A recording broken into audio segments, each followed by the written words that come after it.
Hey, welcome to EPN. My name is Victor Lucas, and we bring you the latest in everything cool every single day. We've got a couple of shout-outs today. First of all, to our new sponsor, Boo Biggle. Thank you so much. And also, happy birthday to LWA40X Batusai. That's a name. All right, let's get started with your rundown.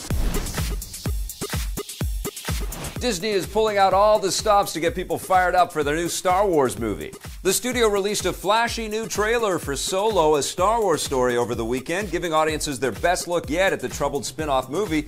Along with the action-packed visuals, the trailer also provides the first official plot details on the movie. It will see a young Han Solo and his hairy companion Chewbacca take part in a daring heist, which is orchestrated by a scoundrel played by Woody Harrelson, and also features the likes of Lando Calrissian, played by Donald Glover, a new character played by Game of Thrones' Emilia Clarke, a new and pristine version of the Millennium Falcon, and because it's a Star Wars movie, a wisecracking droid. It also appears that the film will feature at least one member of Chewbacca's family who haven't appeared since the infamous Star Wars holiday special in 1978. You're like family to me. The trailer itself actually makes the movie look really good, which comes as a relief after all the behind-the-scenes drama. You look great! Original directors Phil Lord and Chris Miller were abruptly fired last year after already finishing most of the movie, with Disney bringing in veteran filmmaker Ron Howard, who has reportedly reshot significant portions. We'll get to find out if the movie itself is as good as the latest trailer makes it out to be when it hits theaters on May 25th. It will get its world premiere 10 days earlier at the prestigious Cannes Film Festival. What do you think? Well, what do you know? We haven't seen the final batch of new content for Final Fantasy XV, not by a long shot. Over the weekend at the PAX East Gaming Expo, Square Enix announced that Final Fantasy XV will be getting no less than 4 big single-player expansions in 2019. Like the existing expansions, which focused on your 3 comrades, Prompto, Ignis, and Gladiolus, the 4 new ones will focus on 4 other characters, Arden, Aranea, Luna, and finally a DLC chapter focusing once again on the main character, Noctis. Square Enix has previously voiced their intentions to keep supporting Final Fantasy XV with new multiplayer content, but this is the first official word we've heard about new content coming to the single-player campaign. They say all 4 of the new packs will be launching in 2019, although they haven't provided more specific release windows. In the meantime, new content for the multiplayer component is on the way, including new character customization options, mod support on the PC, and a standalone version of the multiplayer for newcomers who want to skip the single player. Expect those in the coming months. A massive blizzard is on the forecast for Anaheim this winter.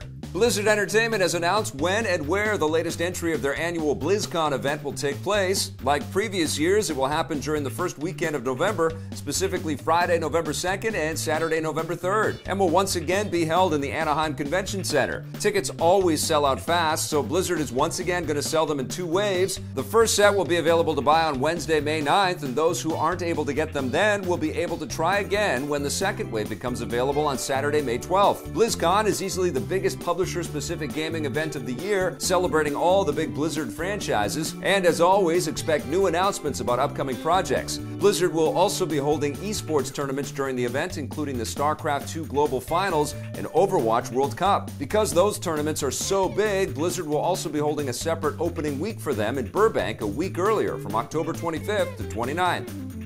Battlegrounds developer Bluehole never took on Fortnite developer Epic Games in court, but they are taking action against someone else. Bluehole has filed a lawsuit against the Chinese mobile gaming company NetEase, which publishes the Android games Rules of Survival and Knives Out. Bluehole alleges that both of those games are nothing more than Battlegrounds clones, shamelessly copying their aesthetic and gameplay mechanics, so they're suing them for copyright infringement in California's U.S. District Court. Bluehole has previously threatened legal action against other game makers, most notably Fortnite Battle Royale developer Epic Games, although they haven't followed through on anything until now. With Fortnite, you could make the argument that its cartoon aesthetic and crafting mechanics make it distinct from Battlegrounds, but NetEase might have more difficulty defending their games. We'll let you know what happens.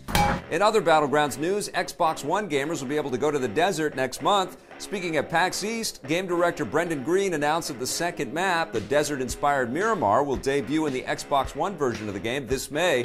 He didn't provide a more specific release date, but hopefully it will be worth the wait. When Miramar first launched on the PC in December, it wasn't as popular as the original map Erangel, forcing Bluehole to make several tweaks and changes to appease players. Hopefully it will be better when it lands on the Xbox One. The third map, Savage, is currently testing on the PC and is expected to get a full rollout on the platform soon.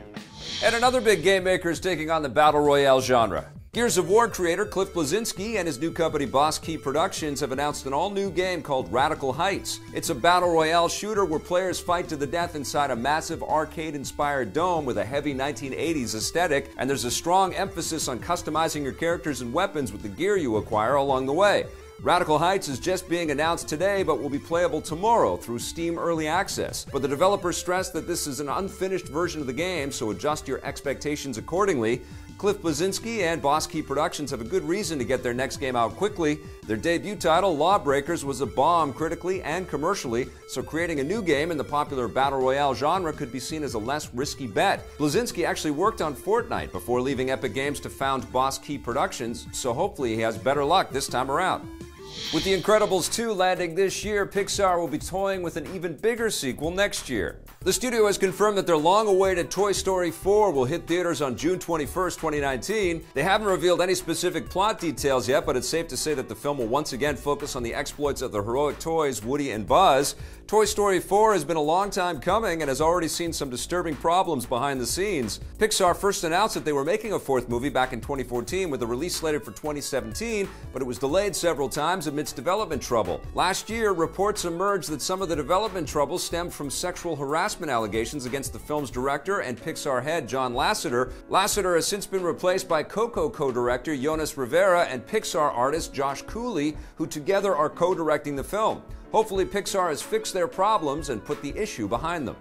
We're still waiting for a new Splinter Cell game, but series hero Sam Fisher is sneaking into another big franchise. Ubisoft has announced that Splinter Cell protagonist Sam Fisher is coming to another Tom Clancy game, Ghost Recon Wildlands. He'll appear in a new special operations mission titled The Call, which will see him travel to Bolivia to join forces with the Ghosts. This will be the first appearance of Sam Fisher since the last Splinter Cell game, Blacklist, which was released in 2013, and it's also his first time appearing in any Ghost Recon title. Best of all, this version of the character will be voiced by original actor Michael Ironside, who was absent from Blacklist. I'm the guy that goes where others can't. The new mission is part of Wildlands Year 2 content, with Ubisoft planning to support the game with new free and paid content for at least another year as part of an ongoing games-as-service model.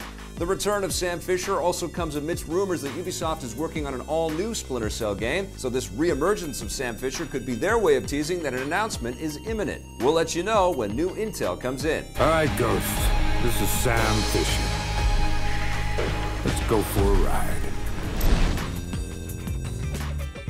And that wraps us up for the rundown today. We'll be back again tomorrow with a brand new episode. But in the meantime, check out the other content that we've been making. And if you dig it, hit subscribe, that little bell, that if you're so inclined, that sponsorship button too.